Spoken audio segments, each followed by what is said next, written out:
thank a couple people. We want to thank the city for giving us the facility to use tonight. Thanks to Aaron.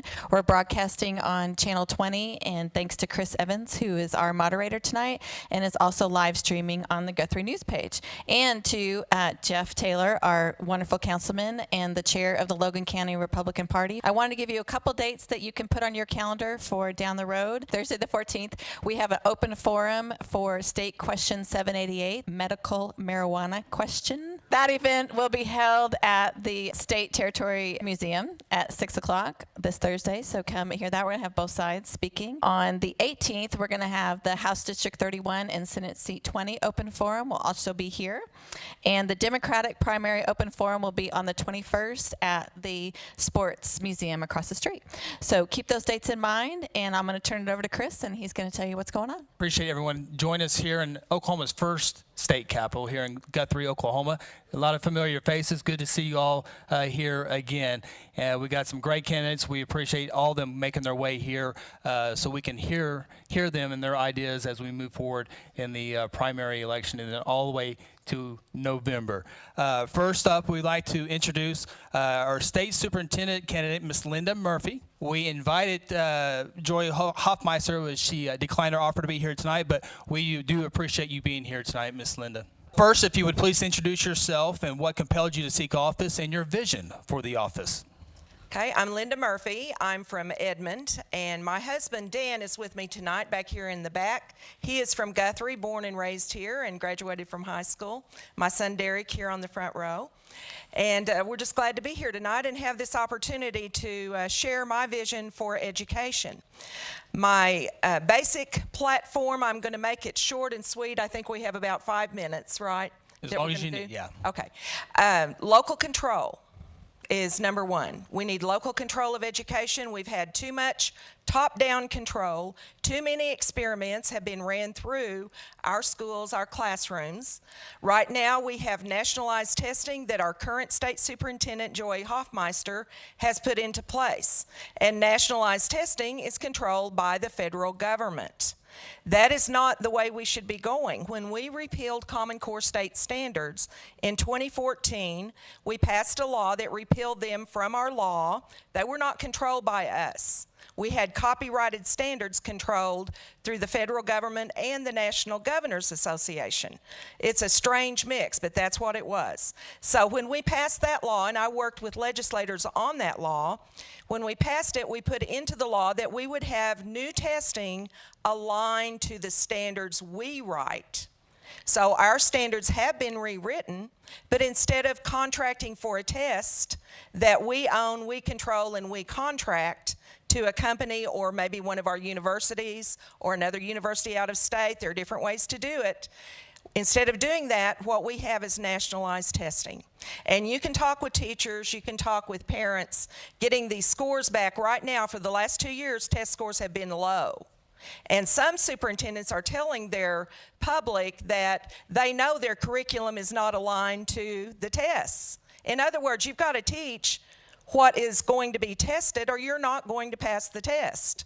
It's not just teaching to the test, but knowing what you need to be teaching so students will pass the test that they're given. So had we done what the law said, where the standards are written, then the curriculum would be according to what the standards are. The standards are like goals. Third graders will read on this level of comprehension, you know, in all the different subject areas. But instead of that being aligned, we've got the standards rewritten, and we've got testing that does not match. So that is not local control. The federal government gives us 10% or less. Some schools it's about 7% of the money that they receive. Why should they control the system? Because the testing drives the system.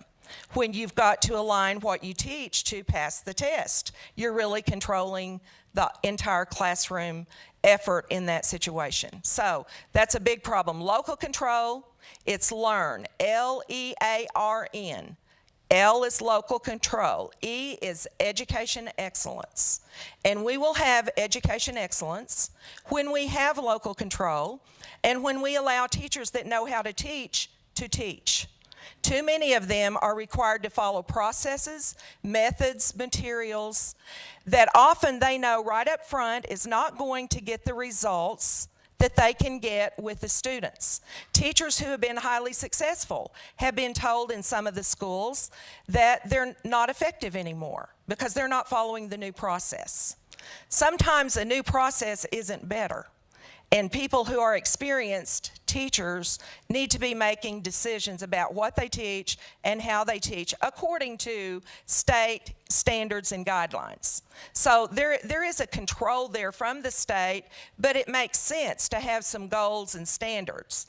Okay, so education excellence comes from one student at a time doing their individual best, and teachers working with the students to motivate them, encourage them, and challenge them to set those high standards, but to help them achieve. That's education excellence. It doesn't come in some big top-down plan. That's never worked. We've spent billions of dollars doing that without any proven success from the federal level or even really the state level. So that's E, education excellence. Academic standards we've talked about. That's part of the picture.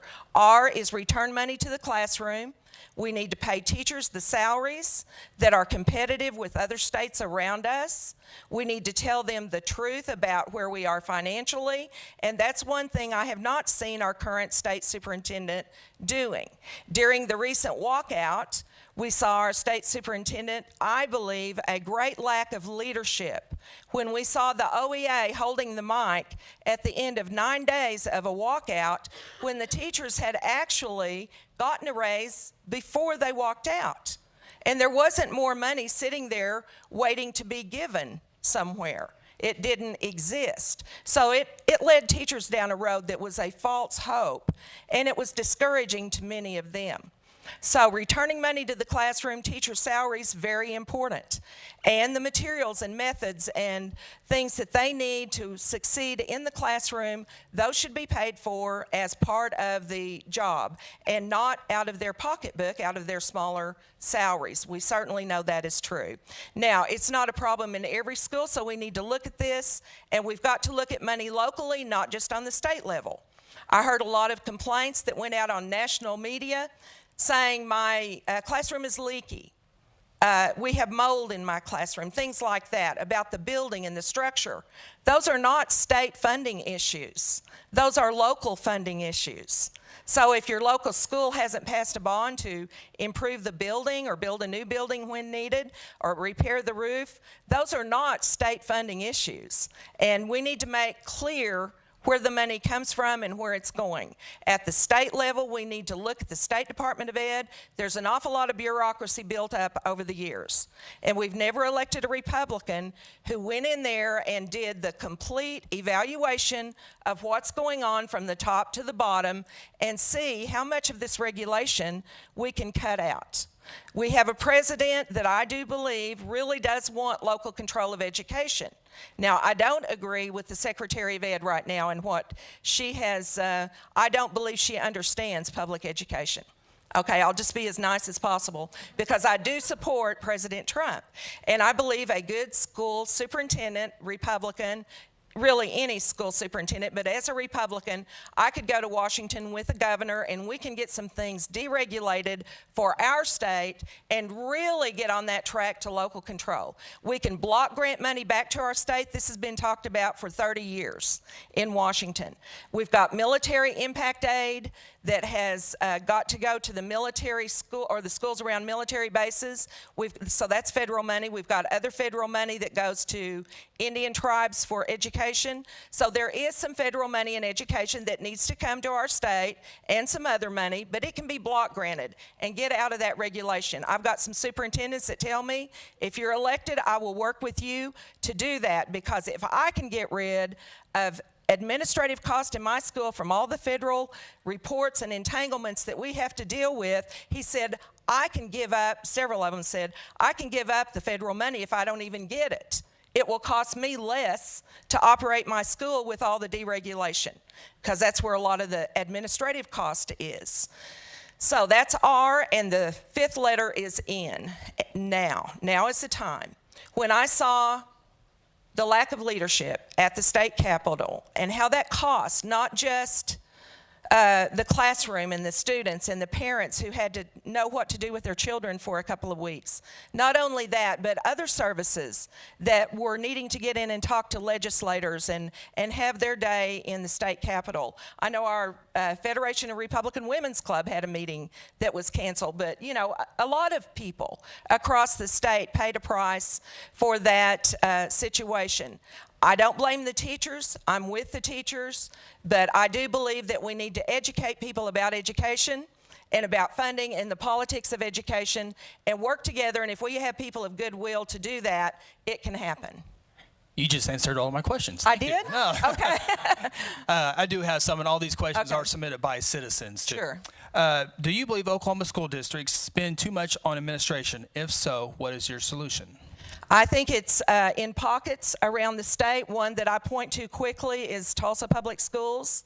The superintendent there makes $374,000 a year, one person. There's an administrative layer that she's added on top of principals that are to guide the principals because she has a new plan for education in Tulsa. 36% of the students in Tulsa fourth grade are on grade level in reading, 36%. That's their own report. Next year, I'm told by teachers in the system who support me that they've been told by their principals that at the end of next school year, they will be fully online, even with elementary, kindergarten, first grade, all the way up, online, testing and learning to read and all of these subject areas. A lot of children don't learn to read well online. I'm not saying it's not a good tool, but we need good teachers in the classroom. And so we've got some problems, and the cost of that is tremendous. Technology, but they've passed hundreds of millions of dollars in bonds there. So I think we've got a lot of things that should not be praised as they have been, but should be pointed out as costly and not the best results. That's an experiment too. We don't have any proven results from that kind of a change in a system-wide change. I started into the political arena in 1994. I ran against Sandy Garrett and got 49.5% of the vote statewide. And the issue at that time was outcomes-based education.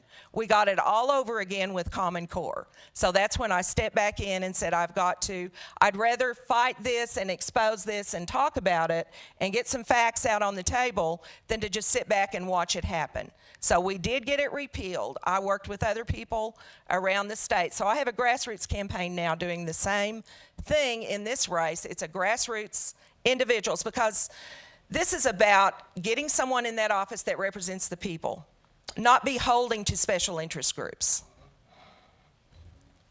I want to remind you, if anybody in the audience has a question, we do have index cards here. You can write that question down and bring it up to the table. Next question. Are you willing to allow smaller schools to help the cost of education, or maybe somehow remove some small districts because of the cost? Well, I think we've got to be real careful that we don't, so to speak, throw the baby out with the bathwater. We've got a lot of wonderful schools that aren't very big, and we can show in some cases that it doesn't cost more to keep them operating than it does to consolidate and transport the kids to a different district. Now, that's not true everywhere. We've just got to get some real data from the local district as well as the state and look at this and do some comparisons. I know of a situation where I know both of these superintendents and I know their districts, and they both have about the same size, very small schools. One of them makes twice as much as the other. One makes $85,000, the other makes $160,000. So there's some disparity there that I think we can report out in a nice way, and if they know this is going to expose, they're the one that makes 2 or 3 times more than others in similar situations, then we can get that under control. But as far as what one law would we pass, there's not a one-size-fits-all. And I think that's where we've made a mistake as Republicans over and over again, trying to pass a one-size-fits-all law to make it all work. And then you end up doing harm instead of good everywhere. You do some harm. Thank you. Uh-huh. Next question. What is your stance on school vouchers and on charter schools? Well, I've always opposed school vouchers because I don't want to see government money, which school vouchers, if you don't know, it's taking the government public school money and giving it to parents or to private schools, to homeschooling, to different private situations. I don't know why people who support that want to believe there will never be any government regulation with that. Because when you take government money, you will get government regulation. You might not up front, but at some point you're going to.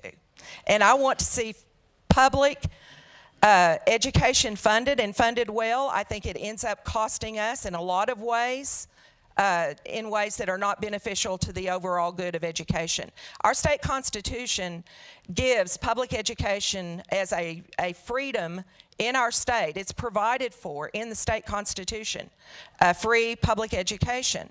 And the Enabling Act was passed before statehood by Congress to allow schools to be set up with funding that would be a permanent trust in our state. We made an agreement with the federal government, and the revenue and the interest off of the trust land and the money, if the land is sold, then the money that comes from that trust stays, but the interest and the revenue is to go to the schools. It goes to higher ed, part of it, some of the early universities that were here from the beginning, and it goes to K-12 as well. Last year, only 45% of that money went to education. All of it belongs to education. So when we're needing money, we've got to get into that. Thank you. Next question. Are 4-day school weeks good for children and their education? Well, I think overall, no.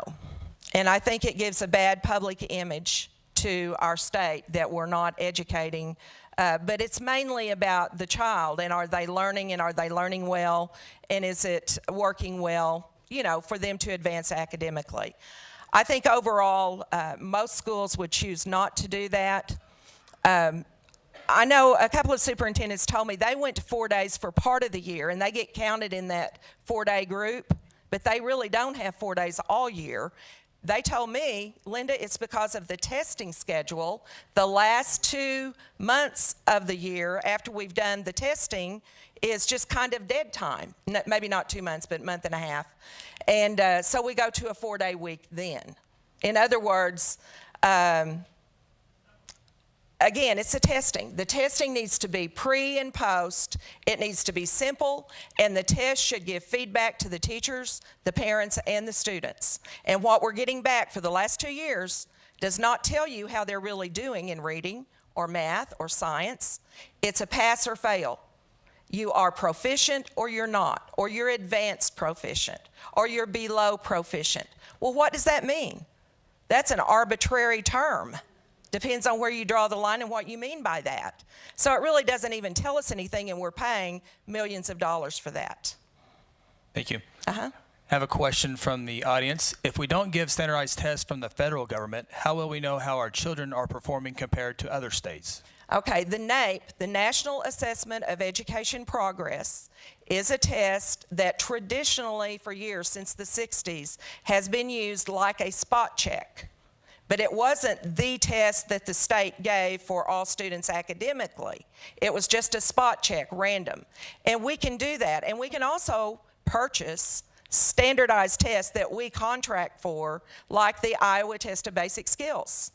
That test is norm referenced, meaning there is a national norm there. It's been given for maybe 40, 50 years. I'm not sure exactly how old, but for a long time. It's academic. And from that comparison, we can see how students are doing compared nationally. Thank you. Next question, your stand on OEA. Well, I believe that the OEA, the AFT, which is a branch of the AFL-CIO union, that teachers can belong to those organizations if they choose. I understand why people do, but I am saying about the OEA that they should not be controlling what happens at the state capitol for days and days and days. Certainly they have a role if people are members and they want to be there to represent their membership. That's not the issue. But I think we all saw this went into an extensive, long period of time with an excessive amount of attention given to that one organization, and they don't even have most of the teachers. There's another organization as well, Professional Oklahoma Educators. So there are 3 that I know of that are teacher organizations. So, the OEA shouldn't run what happens in education, no. Where do you stand on sex ed in elementary, junior high, and high schools? Do you support teaching abstinence? And how do you define the family unit? Well, this is something that we get with local control. If we have local control, then a local community has its own values. It has its own desire for what they want their children to be taught, their curriculum. And if there are controversial things in curriculum that's determined, there should be an opt-out policy where you don't, actually an opt-in is the best for controversial issues. If you have a third grader and there's going to be a sex education program and you've looked at it, this is another thing. It should be evaluated by parents before it's given to the students. There's a way to do this where we can have some sex education at some level. Well, what do you mean by it?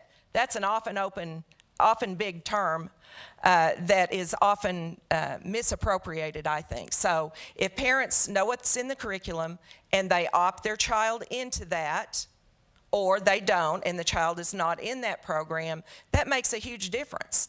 I've seen some that are very good for health. There are diseases that children can get when they're ignorant as to what's going on, but most parents I know want to teach their own children about this area, and it gets into a spiritual area for people as well. So we don't want a situation, again, local control. If we don't have local control, what is in that curriculum that's being delivered via computer? And especially if it's individualized, you don't really know what all is in curriculum because you're not able to sit and see every issue or item or concept that's being presented. And if it's individualized, you certainly can't do that. The teacher can't. You've got 20, 30 kids, and you can't see everything every one of them sees on a computer screen. So again, I think we just need to be careful and take responsibility on the local level.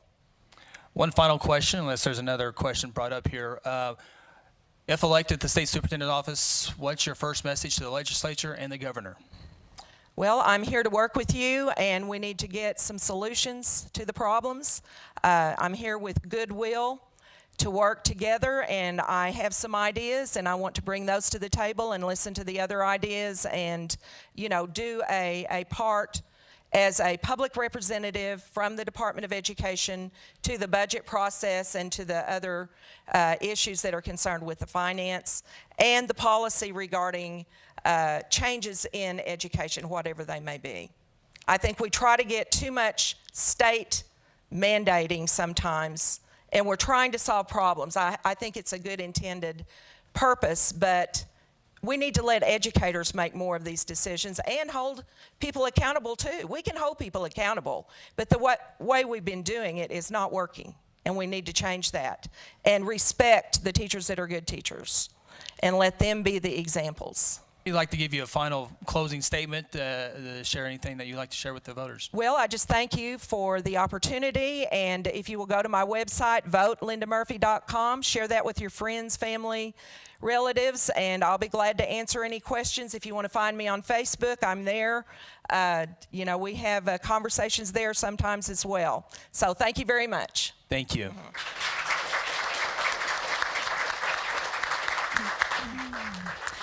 Thank you, Ms. Murphy. On September 17th, we're going to have the final open forum. That'll have both, it'll be after the primary, so we'll have both Republican and Democratic candidates there. So get that on your calendar now, September 17th. It's a Monday. It'll be at Guthrie High School. Next will be our district attorney for Logan and Payne County. And I'd like to bring up Ms. Jill Oakes-Tons. We did invite incumbent Laura Austin Thomas, but she declined to be here this evening. Jill, first off, would you please introduce yourself? What compelled you to seek office and your vision for the office? First, I want to introduce myself. My name is Jill Taunts. I am from Guthrie. I like to tell people I was born in Guthrie and raised in Guthrie, but I was also raised in Stillwater, so I cut my teeth in both of those counties. I worked as an assistant district attorney under the former district attorney, Robert L. Hudson. He wrote me a letter to go to law school and then gave me my first job. I worked for 6 months doing misdemeanors, and I worked my tail off to where I was promoted to be the lead prosecuting attorney for sex crimes, child pornography, child abuse, domestic violence, or any kind of major crime in those areas. And that was probably the highlight of my career, was doing those types of crimes. I also was, I say blessed, because working with victims is one of the best parts about that job. And I was blessed to handle the State v. Darrell Williams jury trial, which was a 3-week-long jury trial that I handled by myself as the lead prosecutor. So that was kind of the highlight of my career. Loved doing that, but I also had to take a break from that. Handling sex crimes is one of the toughest things you can do as a prosecutor, but it is also the most rewarding. So for the past 5 years, I've had a family practice where I do primarily juvenile law, where I was the court-appointed special advocate attorney of the year for 2 years for my advocacy for children of child abuse and neglect. And I see a former member of the Department of Human Services local division who I worked with in those cases. But that's kind of my background. Now, to answer your question why I'm running, I didn't forget you. So I was raised where you can do one of two things. You can sit back and you can watch things happen and complain about them, or you can get up and you can do something about them. Being a former prosecutor and caring very deeply for the citizens in these communities, both of them, I live here, my families live here, my nephews live here, my children live here. What I saw happening over the last 3 years compelled me to run. And so in doing that, some of the things that I saw 23 different assistant district attorneys ran through both of these offices in 3 years. That is unheard of in the previous 20 years of this county. I saw at least 9 support staff in Logan County leave in the last 3 years, to where right now we have all new people. I saw the highest number of hung jury trials, which means the state of Oklahoma is presenting a case and a jury cannot come to a verdict of either an acquittal or of guilt, which means that the state has to retry a case again, which costs taxpayer dollars. I think that can come from many different reasons, but we saw the highest number of hung juries in 3 years in the previous 20 years. I saw the highest number of murder cases just dismissed with no explanation in 3 years. I saw low morale among the employees in both counties, and I saw discontentment and an inability to work efficiently with law enforcement in both counties. Those are things that did not exist when I was in the district attorney's office. It just did not exist. And so our office under Rob Hudson ran efficiently, it ran smoothly, and I believe that I am the type of person and I have the experience necessary, because I have worked in both counties, both offices, which are very different, to restore it back to what it was. And we've got to stop some of these things from happening, and that's why I've ran. All the questions that are here are submitted by citizens. What would be an alternative that you are willing to apply to drug and alcohol offenses, unpaid fines, and other offenses that are not harmful to the community yet are being incarcerated for? So what I like to tell people in line with this question is that many people don't know what a district attorney does until you fall on two sides of the coin. You either have been charged with an offense and you're coming to the office as a defendant, or you're coming to the office because you've been the victim of a crime. And included in that, one thing that I would do in almost every case is you have to listen to victims. Even if that's a victim of a property crime, you have to do that. And so no matter what your recommendation would be as an assistant district attorney or a district attorney, you have to listen to victims and you have to get their input. The second thing in regard to, I think you said drug offenses, alcohol offenses, some of what I will call nonviolent offenses that people are being incarcerated for. We cannot ignore that we live in a state today where we have the highest incarceration rate for nonviolent offenses. It is what it is. That comes from the fact that an assistant district attorney has broad leeway and broad authority in all aspects. That means when a police report comes across their desk to charge the crime, which is, as a caveat, why I think we see so many charges either being in hung juries or they're just straight dismissals, is because we're charging in this administration crimes in the incorrect way. We're either overcharging or we're undercharging. And so when we're dealing with nonviolent offenses, we have to look at the whole picture. What led this person to get in trouble? Sometimes somebody's picked up on a property crime, but there's a substance abuse issue. And so what I would like to do, if elected to the office of district attorney, is formulate an interpersonnel memorandum that we would hand out to either the defendant or the defense attorney, asking them to provide some type of background on that defendant. So if this person has a history of mental health, if this person is a veteran that has, post-traumatic stress disorder, whatever it is, we need to know that because we've got to delve to the problem. And I think if we start looking at the problem behind the crime, that will help us better evaluate what type of recommendation or sentence we're going to hand out. Secondly, there is a difference between somebody who wants to get help and somebody who does not. Someone who wants to get help, we've got to provide resources such as mental health courts. That takes a lot of work in our community with service providers. We've got to get together with them, write some grants, and try and get the money to do that. Cleveland County, I think Oklahoma County has one as well. Excellent mental health court programs. Even if we don't have the funds initially, which we're not going to start one of those, the district attorney has the right and the ability to implement within their own office how we're going to handle those types of offenders. And so, we could detail their plea recommendation, if on a plea of guilty, to detail their services to what they need to do in order to correct the condition that hopefully they are not going to come back across our desk. Now, somebody who repeatedly commits a crime, it is what it is. If you are going to be in our society and you're going to continuously commit crimes and have victims and cause, there's all kind of trickle down effects from that, you're going to be punished. And it is what it is. So I am for smart reform. I believe that victims have a say in what we're going to recommend in certain charges. But certainly, I do believe we've got to try and rehabilitate who we can. But if you're going to recommit offenses, you're going to be punished for that. Thank you. There's been a lot of turnover with assistant district attorneys in the last year. What will you do to maintain some consistency with your personnel? Well, I think leadership starts at the top, and I think any public servant should have a servant's heart. We don't do this. It's kind of like law enforcement. Nobody does this job for the money, and you certainly shouldn't do it for the power. You do it because you have a heart to serve, and you love victims, and you care about your communities. If you don't exude that from the top, it's not going to be at the bottom. So I have tried to talk a lot about this turnover because that's just unheard of to me. I loved my job. I went to work every day and I felt like I had a purpose and that we were making a difference in a lot of people's lives. And I think that's how it should be. So I certainly would try and mirror my administration, much like that of Rob Hudson. We had staff meetings. We were like a family. We cared very deeply for each other. We communicated. I will tell you right now that I work even in private practice with both counties and both offices.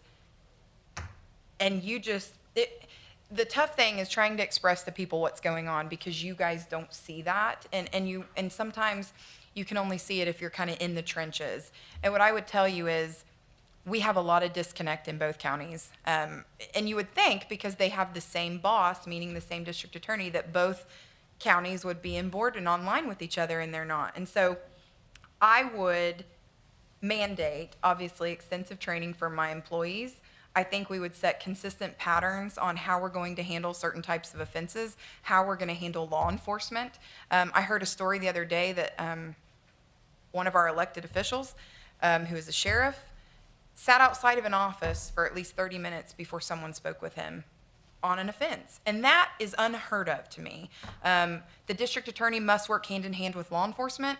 If you don't, you're not going to successfully prosecute any crime. And so I can tell you that that would be one of my number one goals, is to re-implement the relationship between the district attorney and law enforcement, including assistant DAs.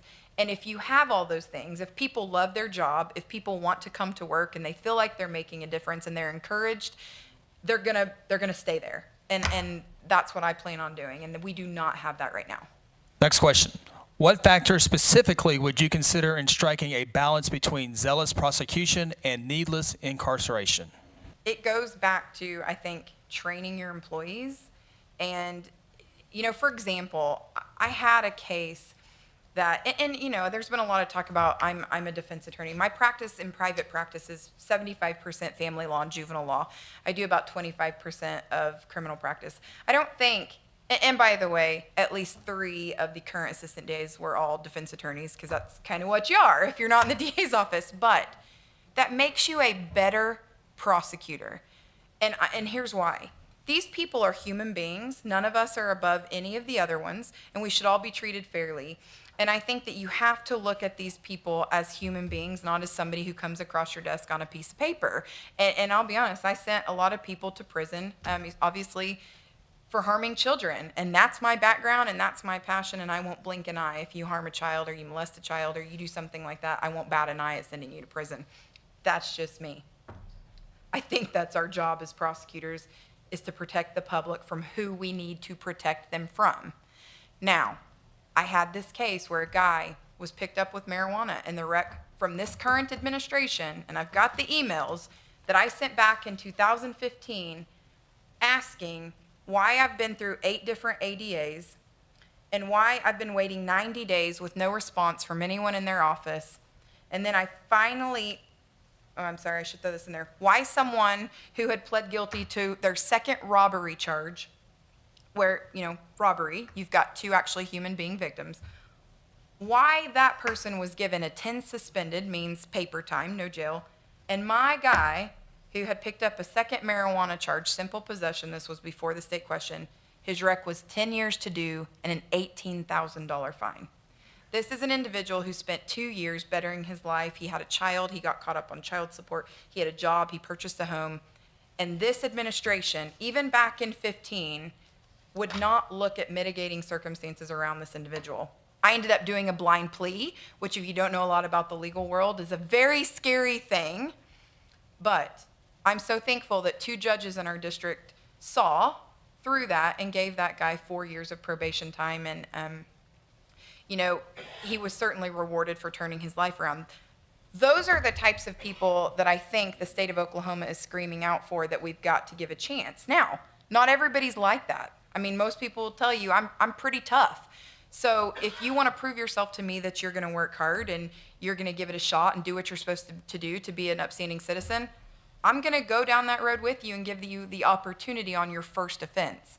But if you're not, then it's probably not going to look good for you. But we have to look at mitigating evidence if it's presented, which goes back to the form I would like to give out on every offense, because we need to know that as prosecutors, what's going on in these individuals' lives. Do they have support systems? Do they have family?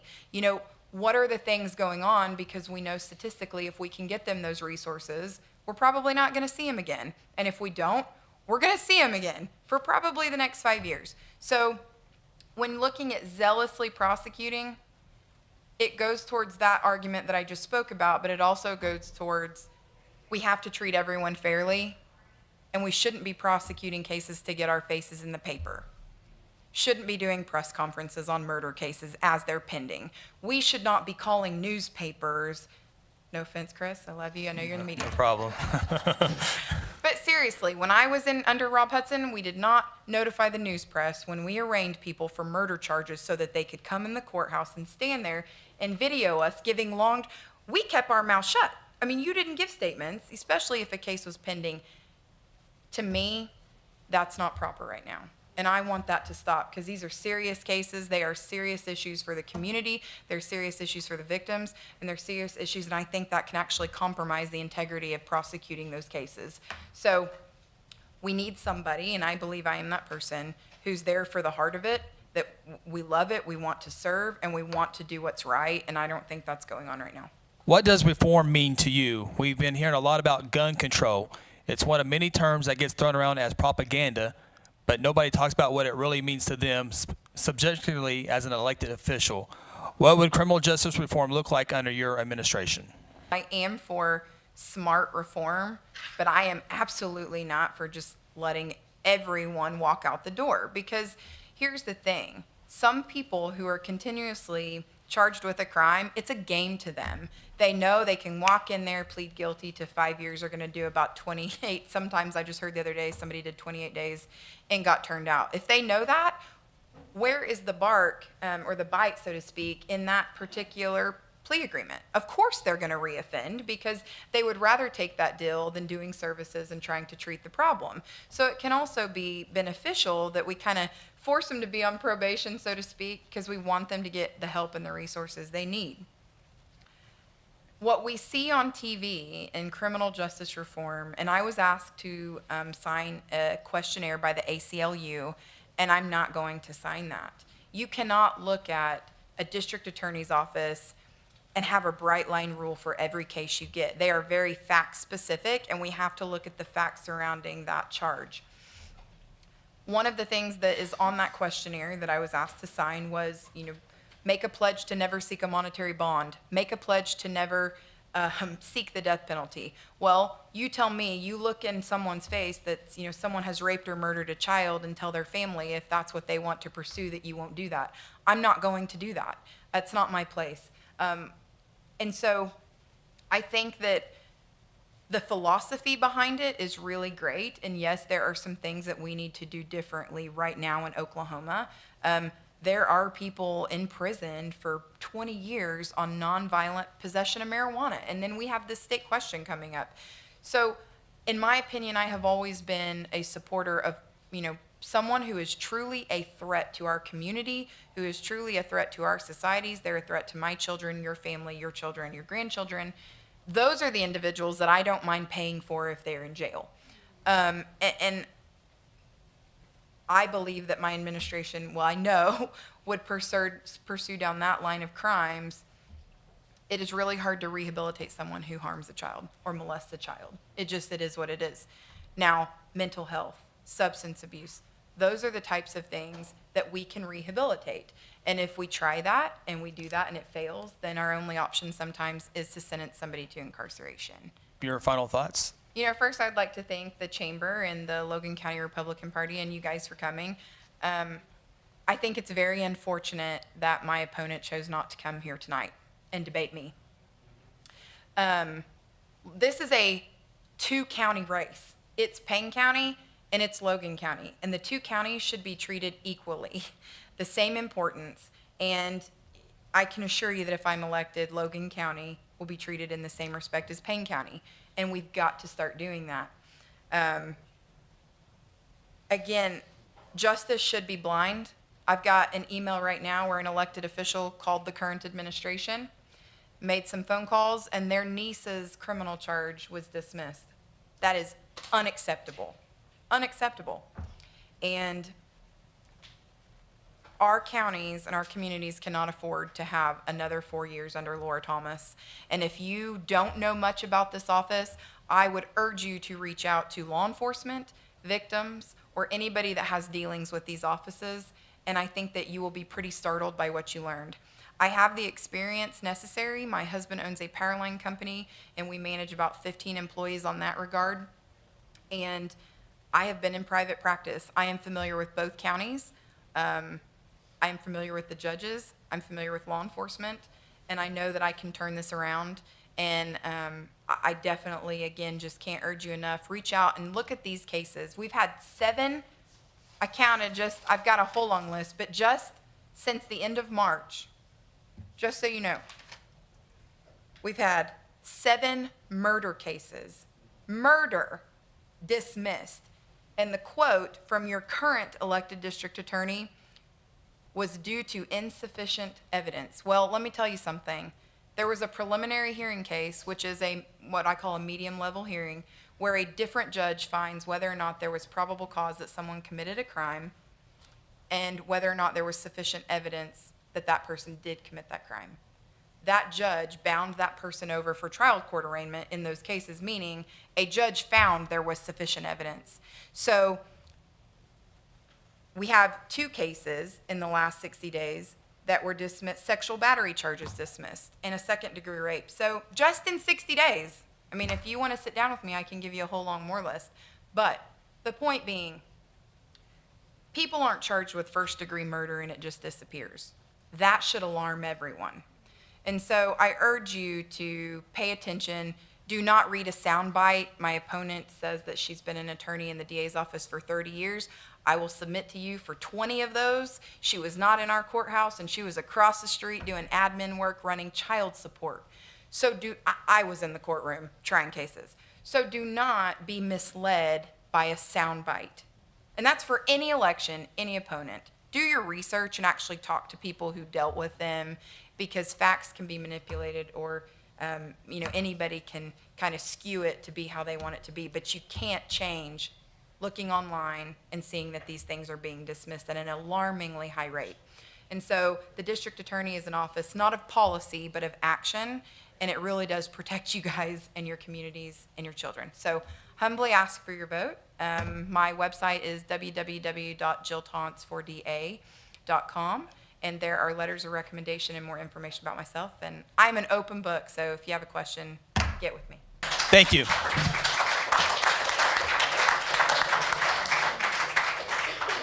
Our governor candidates, we have two that were able to come tonight, so thank you for coming. We just flipped a coin on who's going to go first.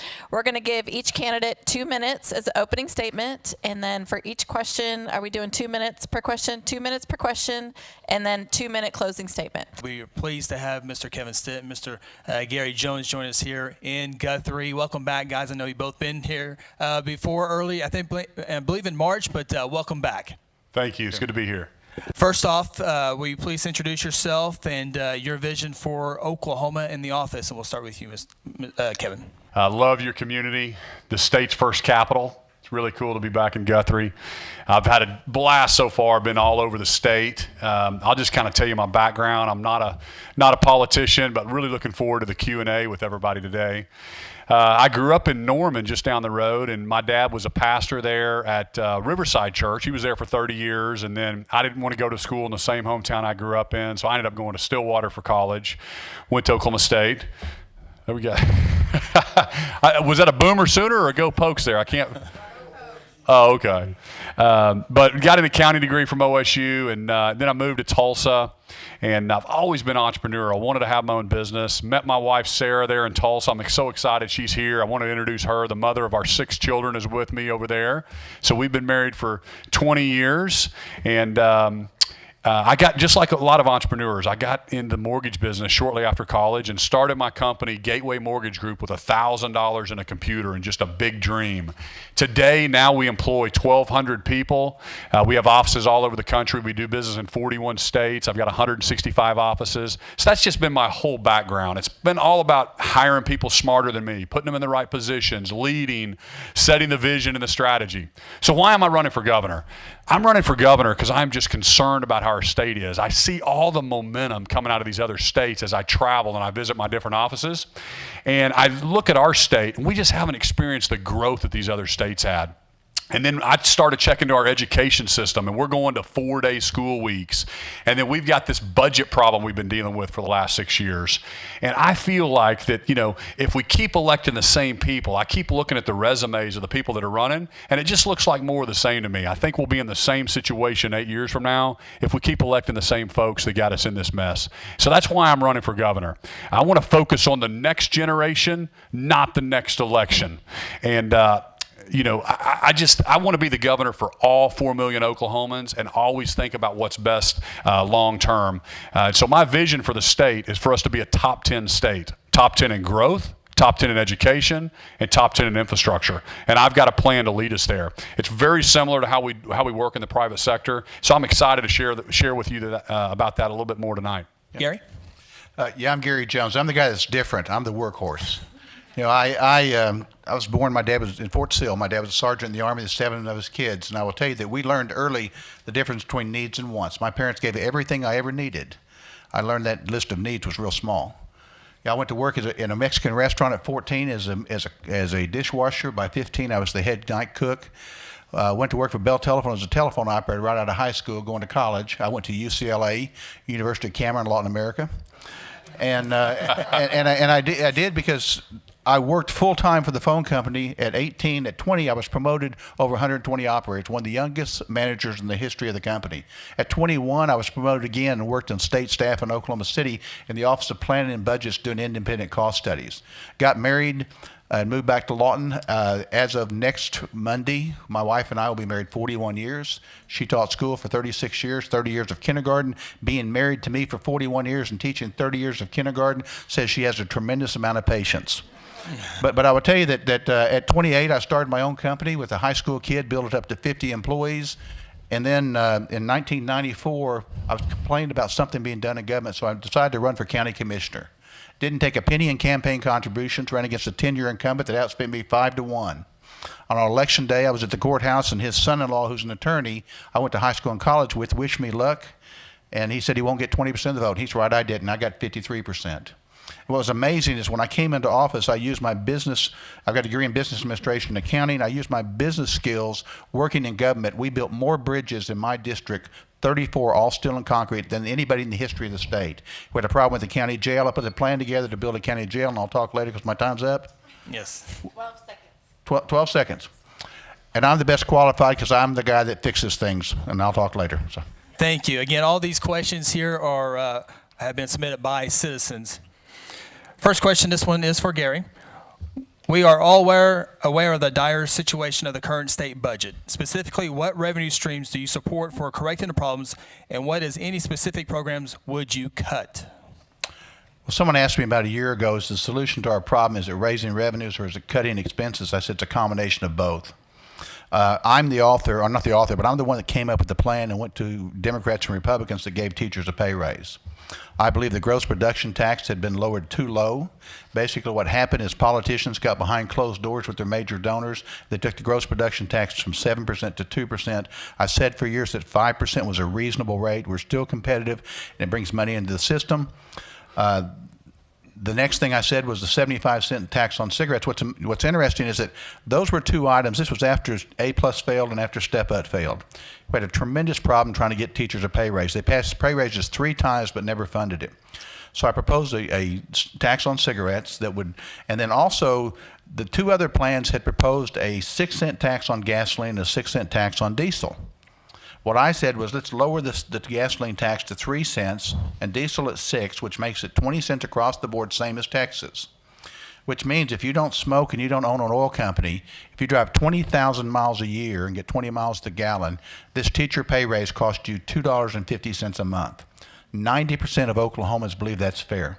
The other thing that we need to do, and I've been trying to get this done since the day I walked into office, is do more performance audits to make sure that we're doing things cost effectively and efficiently. In my office, we've cut $1.5 million out of our annual expenses. We've gone from 120 employees down to 108. We don't have a chief of staff anymore, a public relations person, a legislative liaison, and we've eliminated 9 administrative assistants. We're doing more work with less people. And that's what we need to do throughout government, is make sure that, Governor Fallin 3 years ago said that we should eliminate 10% of all the non-mission critical expenses. Folks, we should eliminate 100% of all the non-mission critical expenses and make sure that what we're doing goes towards core services, the things we should be doing in government. And between those 2 things, we can balance our budget and run a cost-effective, efficient government. Kevin. Yeah, so to me, it comes down to managing the budget, okay? We've got to have accountability, transparency in this $22 billion budget. So what I get frustrated about in all 77 counties, everywhere I go, we have a $22 billion budget. The legislature, though, only gets to control about $7 billion. It's a very small portion of the overall budget. They get to control where the money goes, all right? So we got federal money, we've got agencies raising fees, and it's disingenuous to all of our taxpayers to talk about just this $7 billion and how it's been cut here or there without showing the entire picture, okay? So I've got a plan to put Oklahoma's checkbook on the line. We've got a D+ rating in transparency when I look at our checkbook online. We think we have an online portal. It hasn't been updated since 2010. We have got to create the transparency and accountability. There's 120 different agencies in state government. Running state government is more like running a business than anything. I've got 25 call centers. We manage $17 billion in home loans. I've been balancing budgets, putting performance metrics in place my entire career. Folks, until we get control of this, what's going to happen is it's going to continue to happen like what happened to the Department of Health. We're going to take money from this department and spend it here, and it's the squeaky wheels getting the oil. And if you remember, 6 months ago, the Department of Health lost $30 million, okay? Everybody was in a panic mode. Nobody's held accountable. The agency head resigns. He blames the board blames him. They're all blaming each other, right?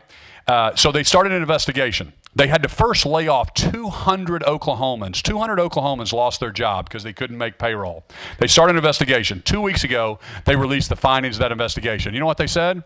They said, we didn't really lose the $30 million. We found the $30 million. It was in a slush fund. It was just called something else, and they didn't know what it was called. I am more confused than ever. Folks, this shouldn't happen. $30 million is a lot of money, and that makes me wonder if it happens in that agency, how many other agencies it happens. So I need the authority as governor, and day one in office, I'm going to ask the legislature for the authority to hire and fire agency heads. Until we have accountability and we run those agencies and I can deliver performance metrics, so I know what's happening, we're going to be in the same situation. Because, folks, whether you're the governor or you're the CEO, you can't dig into the weeds on every single issue. That's why it's called transparency. That's why it's called management. All right. In the same manner a business or a family would have to do, is there any way that candidates can do a department by department and line by line current budget for the state?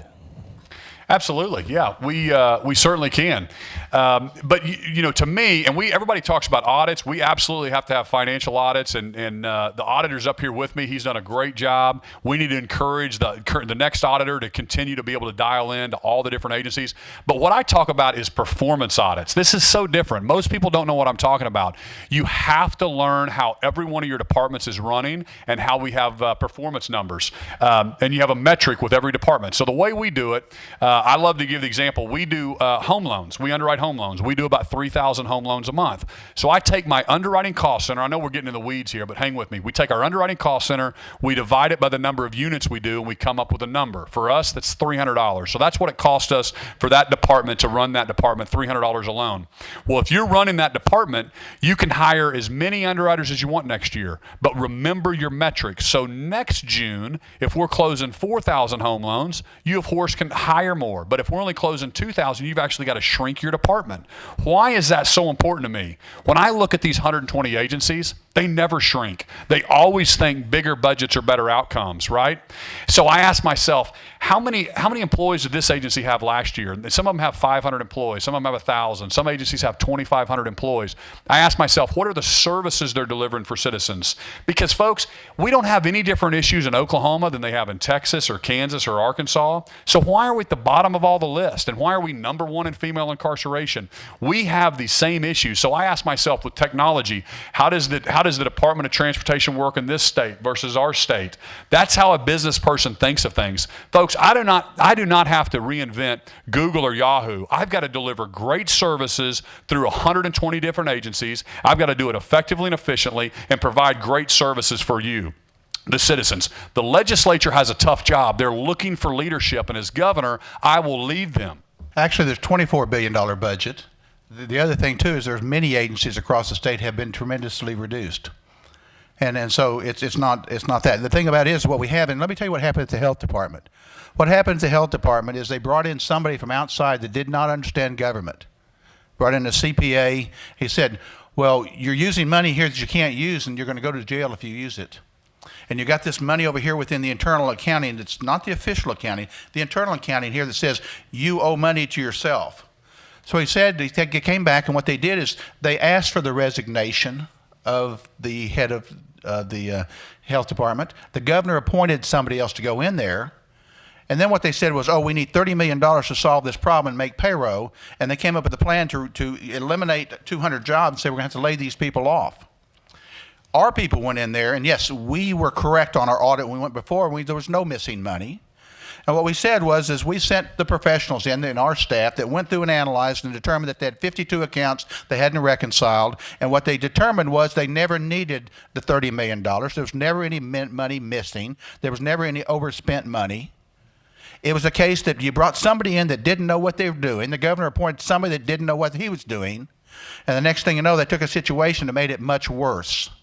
And because of the investigation, the grand jury investigation, all the other things that happened, our auditors went in and reconciled 52 different accounts, clear back to 2011, said there was never a point in time that you did not have enough money to make payroll. You had always had at least $7 million. And what the lead auditor said, you could have given them $30 million worth of monopoly money, they would solve the problem.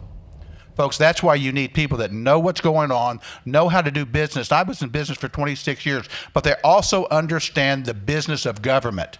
Because what we found in many cases, we have people coming in that try to apply, and there are matrix put in place. The problem is the matrix don't match up with what's needed. Thank you, Gary. This question is for you, Gary, here. Okay. To go first. Where do you stand on making Oklahoma agriculture better, since agriculture is one of the major revenue generators for our state as well as employees? What will you do to back it and strengthen it? Well, I'm the only one in this race that's involved in production agriculture. I've been farming and ranching for 40 years. I remember walking through the OSU parade in 2010, and a gentleman in a Model A said, "Son, where do you live?" I said, 7 miles north of Chattanooga. He said, "Get that big fancy job in Oklahoma City. Where are you going to live?" I said, 7 miles north of Chattanooga. You know, I understand the value of agriculture and understand how added value and providing the infrastructure and the programs by which that we can expand agriculture. Agriculture and oil are two of the biggest things in our state, and we need to make sure that we have the environment in order to make sure that we continue that. Maintaining our rural schools. I don't believe in consolidating schools. Those rural schools are the lifeblood of our community out there. We need to make sure that we instill that those schools remain open. Now, we can do things to reduce the administrative costs, and I have a plan to do that. But the whole plan should be about doing the things we can to create the infrastructure and the things that they need in those rural areas to maintain their lifestyle and expand agriculture. A good example is that there's a ranch in eastern Comanche County. It used to be your typical ranch. Now it's an international breeding operation where they bring in cattle from all over the world. And in turn, they're providing high-tech jobs there. Those are the things that we need to do. We need to make sure that we start doing added value to the agriculture products instead of just sending out, the normal things that the raw materials and raw products. And we can do that, but you have to have somebody that understands rural Oklahoma, understands agriculture, and understands the numbers where we can come together and make those investments and make sure that we get a good return on those investments. And I'm the guy that can do that. Thank you. Kevin. Yeah, so, when I'm out there talking to rural Oklahoma, they want to make sure we have the best infrastructure to get their products to market. We've got the port. We've got a lot of great stuff in our state. We've got to make sure that we continue with the best infrastructure so they can get their products to market. But, we have to talk about diversifying our state. We're so fortunate to have the oil and gas industry, to have the ag industry. But as Oklahomans, what we do know is that those industries go up and they go down, and we live from these different cycles. We have to start diversifying. As a business person, that's what I want to do and I want to lead. I want to take advantage of what's happening nationally. Nationally, there is a move to repatriate dollars. The economy is booming. Manufacturing is coming back to the U.S. I believe we have the opportunity, a great opportunity in Oklahoma, to capture that growth over the next 10 years. I think we are centrally located. We've got the best location of any state in the entire country. We are dead center located in the middle of the U.S. We've got all the land, the natural resources, the utility prices. We should be number one in manufacturing, number one in distribution. We should be number one in aerospace. We just need a pro-growth governor that understands how to talk to CEOs, how to get our state growing again. I'm going to expand commerce. We used to have commerce departments in California and overseas and some of these higher tax states. I think we need to grow that. I'm going to put salespeople in place that are going after, because to me, this is blocking and tackling. Folks, there's not a real secret how to grow your state. There's not a secret on how to start a company with $1,000 in a computer and grow it. It takes hard work and hiring the right people and then working your tail off every single day, and I'll do that as governor. Next question for Kevin. Was the teacher walkout a success, and your thoughts on the group Oklahoma Taxpayers Unite, who argue against the bill that would increase teacher salaries by an average of $6,100 with the tax increase passed following the teacher walkout this year? I'm not for any new taxes, okay? And I've said that all along. We have got to have some reform. So I want to get to a point where I can talk about what our plan is for reforming the actual funding formula for state education. But I've also said I don't think we should repeal that. We've got to move forward and look forward into 2019. So my heart breaks for the teachers. I believe we have to pay teachers what market is. Market to me is what they do in Texas and Kansas and Arkansas and Colorado, the states around us. It's called competitive wages. And in any business, if you don't pay competitive wages, you're not going to get the best and brightest, right? You've got to pay that. When I hire underwriters, if I don't pay them market wages, I don't get the best and brightest. So we've got to do that for our teachers. That's one thing, right? But what was so frustrating on that walkout is there was no leadership. Nobody was walking to the microphone with the Teachers Association and calming everybody down. I personally went and met with the Teachers Association to find out what happened. The legislature passed a $420 million increase in education funding. It was a 19.7% increase the week before they walked out. They still walked out. That shows you that nobody was talking.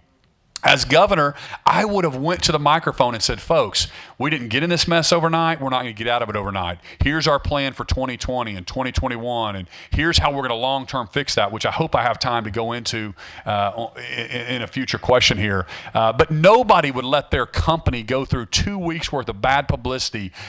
They would hire PR firms. The CEO would be out in front, be leading, calming everybody down, because instead we let our state go through this bad publicity, which hurts me in 2019 recruiting companies. It's bad PR for our state, and I did not like it.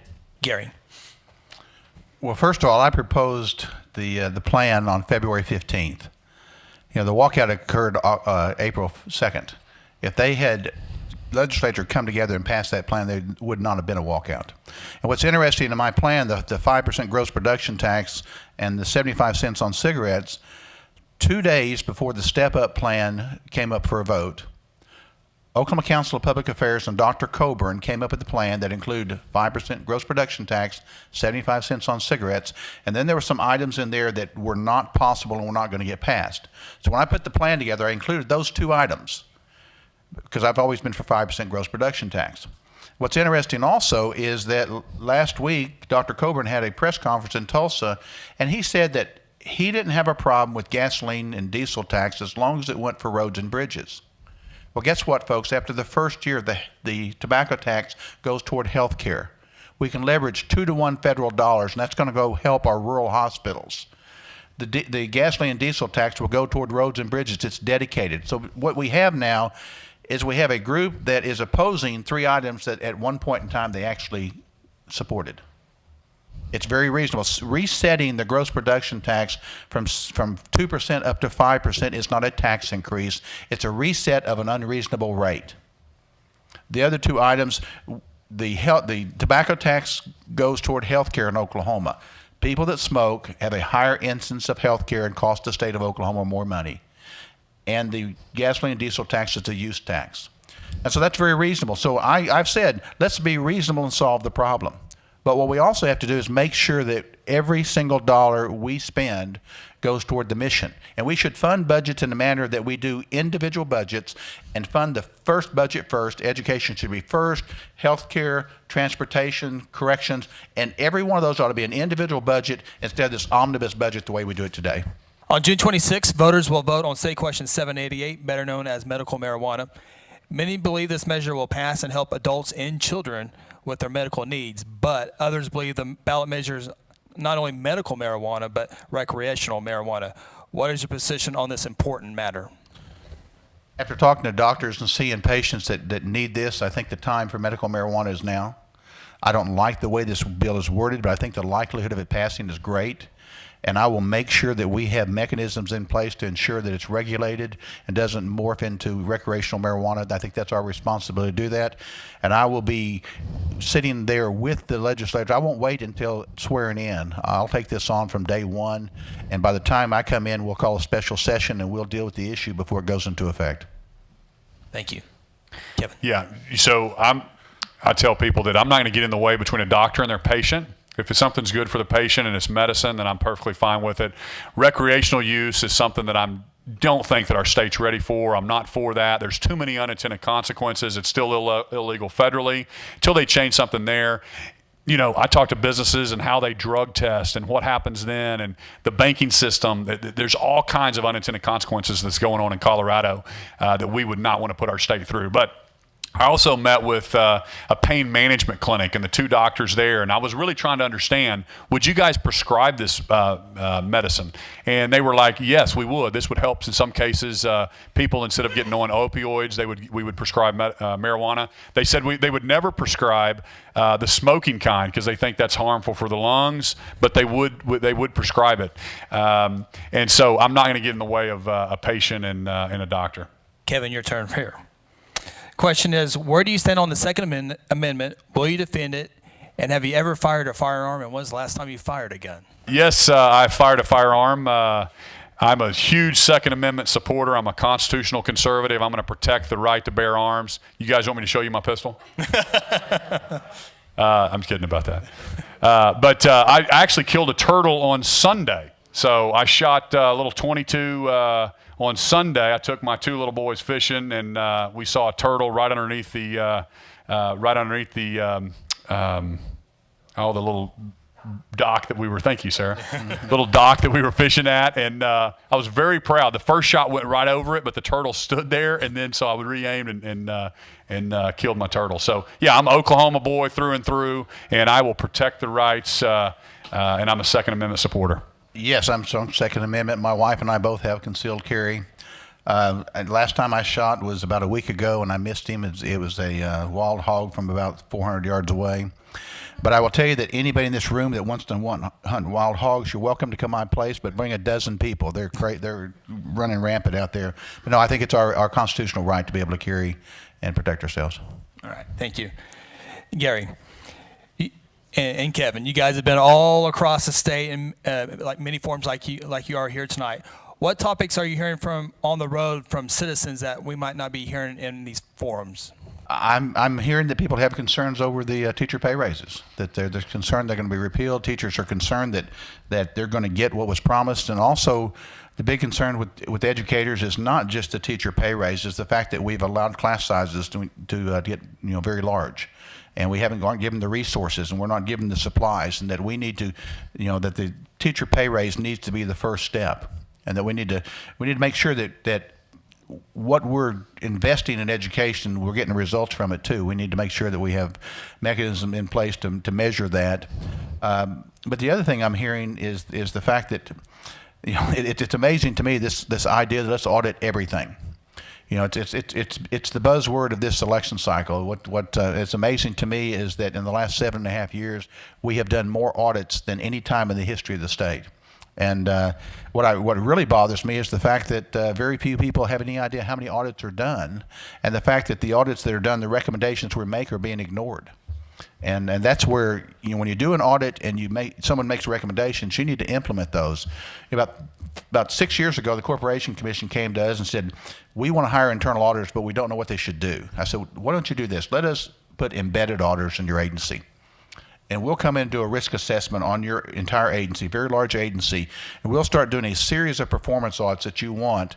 Bob Anthony, every single recommendation we've made, they've implemented. Bob Anthony, this is his 30th year. He said it's the single best thing they've ever done. We've been trying to get this set up to where we could do this on an ongoing basis, on a rotating basis, since I came into office. We've had 4 bills to get it done. The legislature's killed 4 of them. The governor has vetoed another one. We can put a program in place, and we have a great state auditor's office. We can do that. So we can provide those performance audits on a rotating basis in conjunction with the budget process. Just to give a different type of an answer that we're hearing out there is criminal justice. People are so concerned. I'm so concerned. I mean, as being a guy that's kind of been creating jobs in the private sector, raising my family, I never really knew it was so bad. But now that I've gotten involved, we are number 1 in incarceration in the nation, men and women now. Okay, so when you think about it, from a list of 1 to 50 states, if we were 25th, we'd be average, right?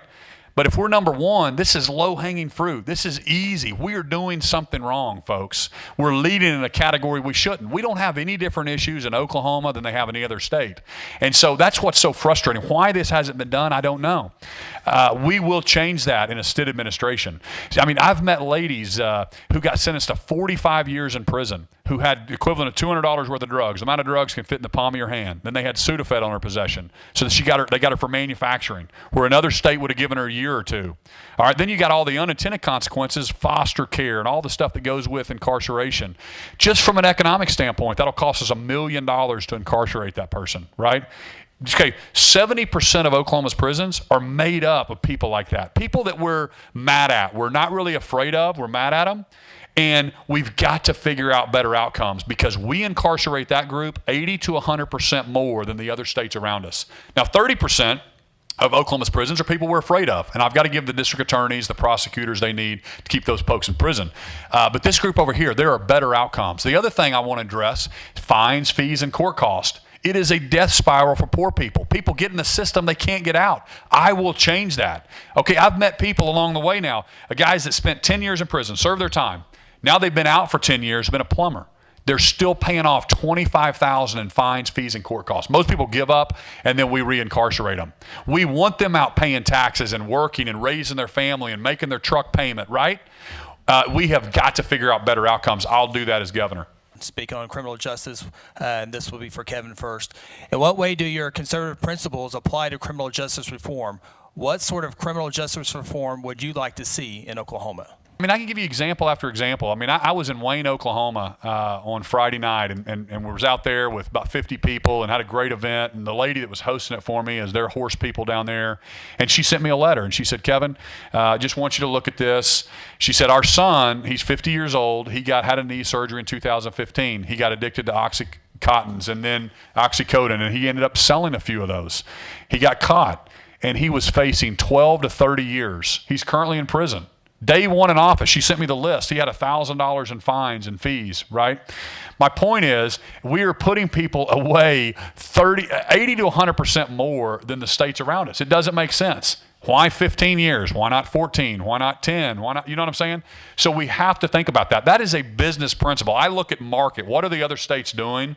And I don't have to reinvent the wheel here. I have got to deliver great services, these 120 different agencies, and think about how other states are doing it. And when I'm number one in something I'm not supposed to be, I'm going to do something different. As your governor, if I'm number 45 in something, we will do things different until we grow. But we've got to get away some of these minimum sentences. You have to spend 85% of the time, et cetera, et cetera. And then we have to think about how we fund the district attorneys instead of let them make fines that pay for their different deals. So it's a self-serving deal. Anyway, there's so much self-serving, folks, in the government that it's unbelievable. You have to have an independent governor focused on what's best for all 4 million Oklahomans, or we continue to get in this situation where they'll never make a decision against this industry or this special interest group or this group of lobbyists. I will be the governor that focuses on what's best for all 4 million Oklahomans 10 years from now. Tulsa World referred to him as a curmudgeonly penny pincher who doesn't have many friends in high places because I tell it the way I see it. We've done audits on corrections, and we've said that your guards are underpaid. You don't have enough guards. You don't have the programs to treat people for alcohol and drug and mental health.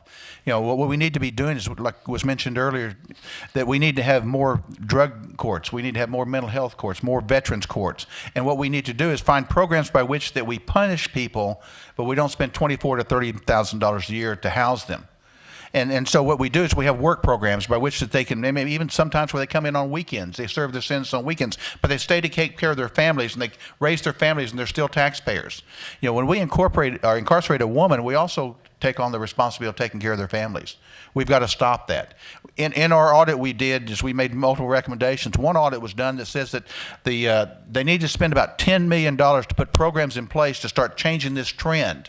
And the legislature says, we don't have $10 million. They paid an outstate firm $900,000, so they put it on the shelf. We can't do that. When people come in with good recommendations of doing things to change things, we need to implement those.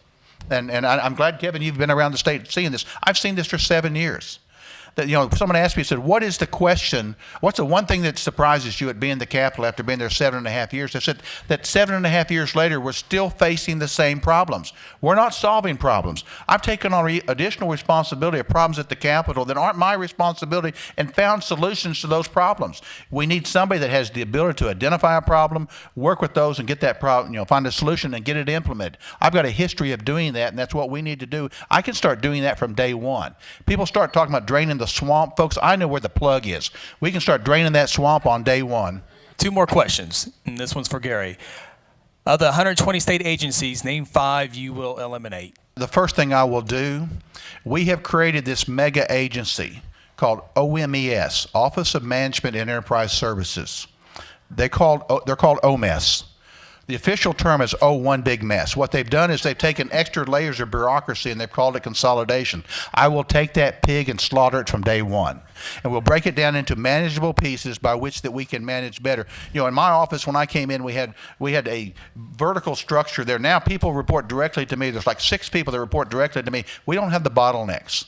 And so that's the first one I'll address and have the biggest impact. And then what we will do, we'll take similar agencies and we will truly consolidate them. We did an audit on one agency that was spending $750,000 a year to put on a trade show. And our recommendation was that you need to either consolidate that with another agency or seriously consider whether that needs to be a function of state government. That audit cost $10,000. They're now doing for $250,000. What cost $750,000, they're saving $500,000 a year. But we'll take like agencies and come together and see where the duplication is. I'm a CPA. I know how to do performance. I know how to get results. And we'll step in there and we'll truly start. And I'll lead by example. First thing, one agency I'll eliminate is the Office of Lieutenant Governor. Not the position, but the office.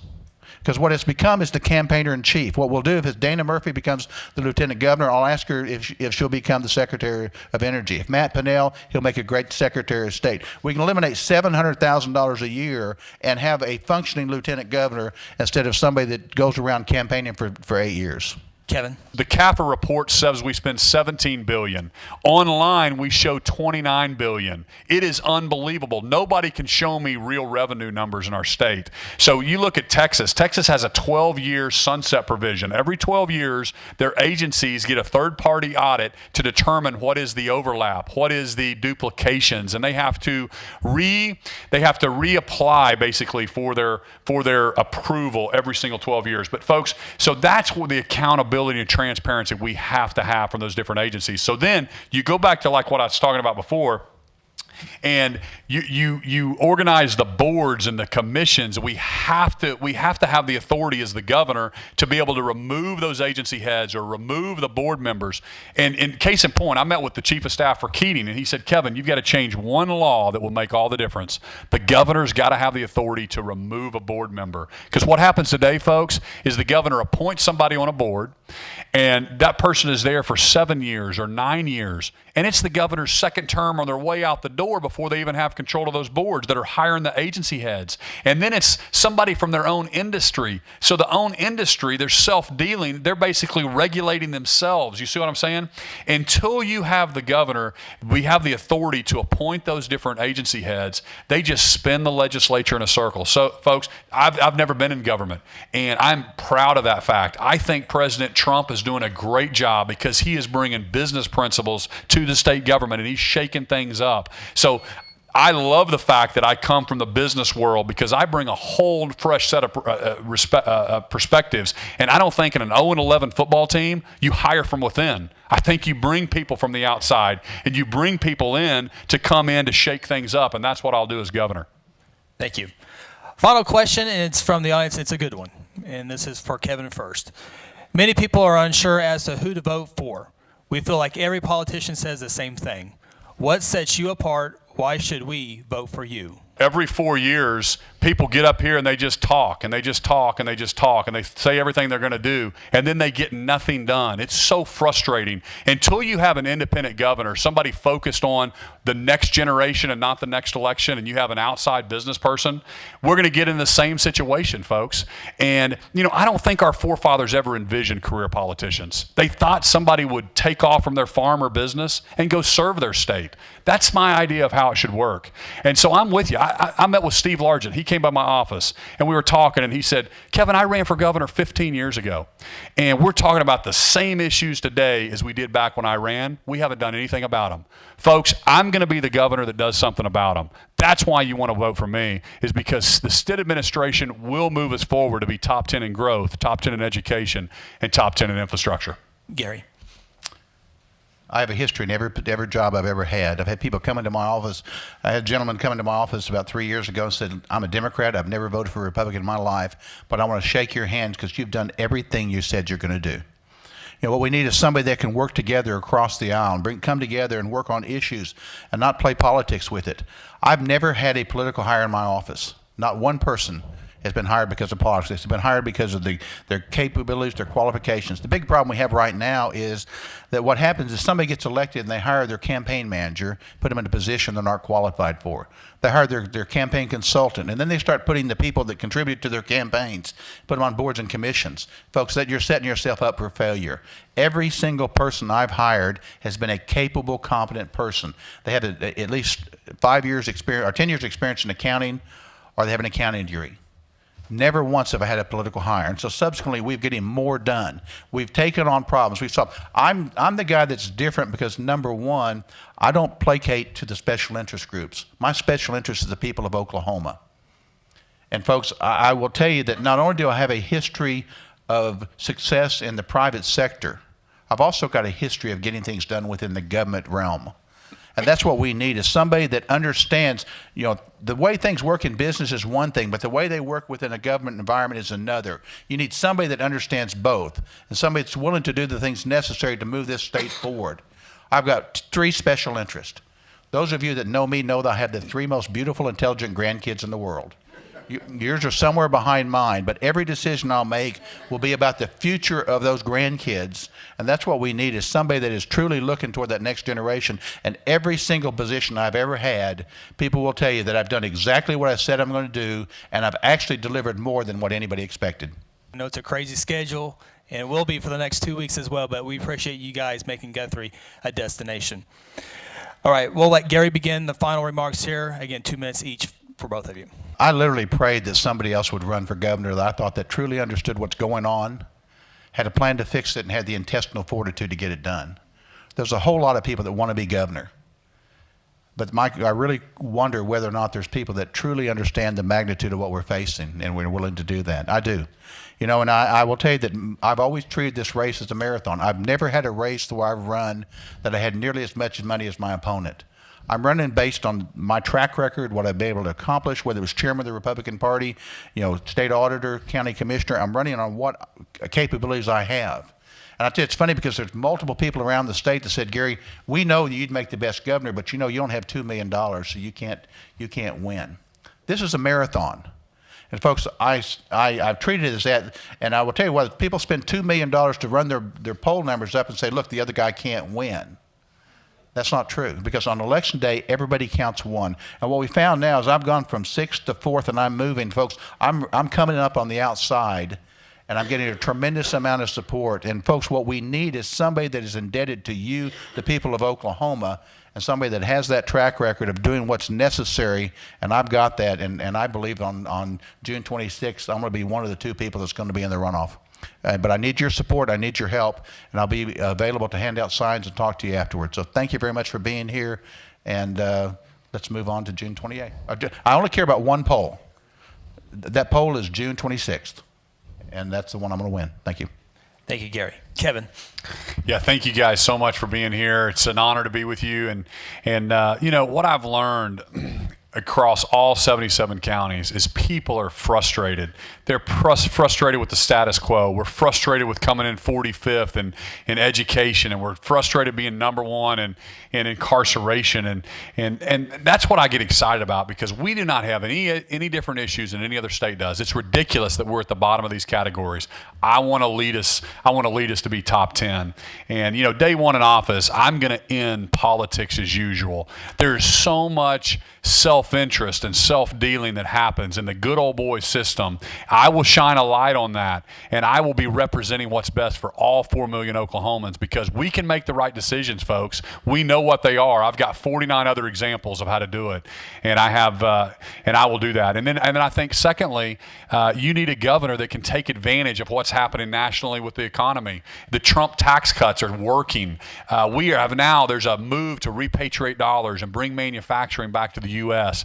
You just need a governor that understands businesses, and you're hiring a chief executive officer that people want to meet with, and I will go out just like I've done in the private sector, and I will help grow our economy. And then third thing is you have to have somebody that can run the budget. Folks, we're hiring people normally who've never even signed the front of a paycheck or balanced budgets or set strategy or manage the change curve. This is leadership. This is getting people to work together and getting the legislature to act. This is what we do in the private sector. It's what I've been doing my whole career, folks. There's not a book on how to turn your state around. There's not a book on how to start a company with $1,000 in a computer and grow it either. And then the last thing is I want to lead us to top 10. We have too good of a state to be where we're at. And so I am so excited to lead us, because I think we can be top 10 in growth, top 10 in education, top 10 in infrastructure. But I need your help on June 26th. We're now starting to poll in the lead. Go to stitforgovernor.com. Make sure you tell all your friends about us and get the vote out on June 26th. So thank you all for being here. Kevin Stitt, Gary Jones, thank you for your time. Best of luck with your campaign in the next 2 weeks. Thank you.